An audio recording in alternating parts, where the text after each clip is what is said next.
still in my first year of being an executive director at College Possible Washington.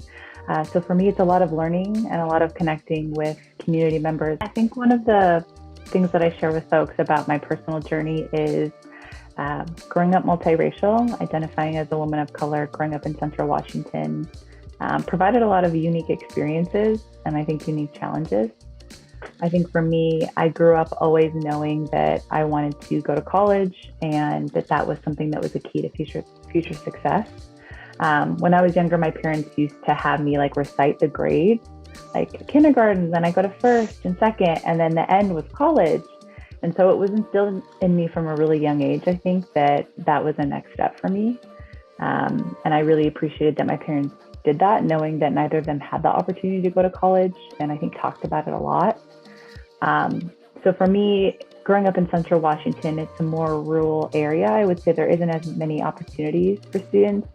A lot of the experiences that students in bigger cities might get in terms of traveling or experiential learning is not something we had. And so for me, it was just trying to figure out how can I get the most experience that I can at school. And so I think for me, even before leaving high school, I knew I really liked school. And I think a lot of students like school, but at some point that gets lost, or at some point people choose to not invest in certain students for reasons I didn't really know. So how can I learn more about what that looks like? And so for me, going into college, I was really focused on psychology, sociology, women and gender studies, kind of the education field and kind of how it was all interconnected. And so went to Gonzaga University as a first generation college student. And I think my freshman year was really, really hard. Being at a more privileged university, I didn't have a lot of the experience that my peers did. And I think there was a lot of assumptions that, when we read this book in class, or, when your family went on this trip, were experiences I didn't have. So I think for me, finding community and folks who shared my background was really important.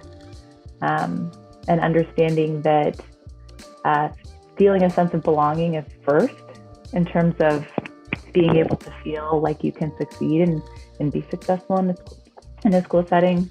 And so I think from that, found community in a different way at college than I never did in high school, because there wasn't a lot of students of color in my school. And really kind of growing from there, I think was a big thing that still kind of stays with me now, is how do you build community in an authentic way, and how are you continuing to learn? I think for me, I was the only student of color in a class of almost 550 kids, the only student of color in my AP IB classes, which was insane to me. And I knew that there were other students that were interested and were completely capable, and for whatever reason didn't get the opportunity to be in those classes that then helped them be more competitive in college. A lot of my classmates had tutors and had SAT prep and all these other things. And I was pretty much doing a lot of it on my own because my parents didn't take those classes and they couldn't help.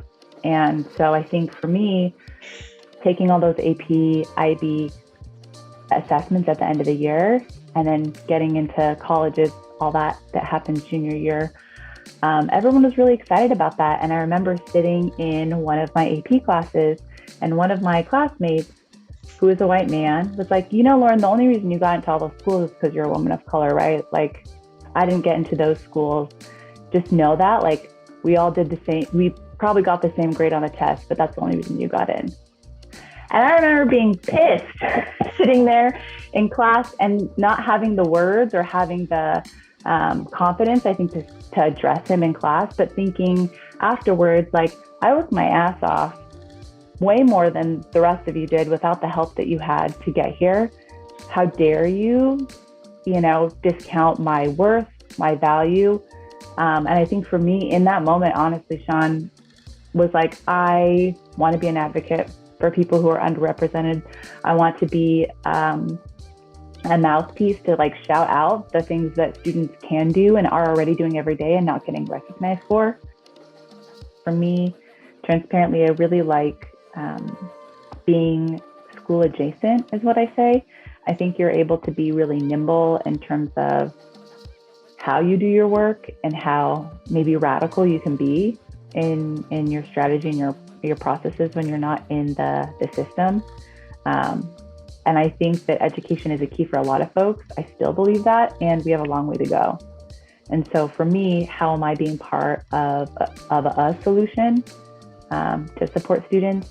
And I find a lot of energy in working a nonprofit that has more flexibility, but still being centered to students in the education system. I didn't realize it honestly until the last year how important networking is. And I think networking is such an overused word that it feels so intangible and hard to do. But really, it's just like there are always people that are going to want to support you and be in your corner, and there are always connections that you'll have even after you leave a place, whether that be a geographical location or an actual business. And so hold on to those people, because those people will be your advocates and be in your corner moving forward, and they want to support you. I think I have a lot of hesitancy because of how I was raised, because of lack of support I got, feeling like I don't want to ask for help. Maybe I don't need help. It's a sign of weakness to ask somebody for support, and it's not. I think people are really excited when you ask them for support and really excited to help you, because doing good feels good.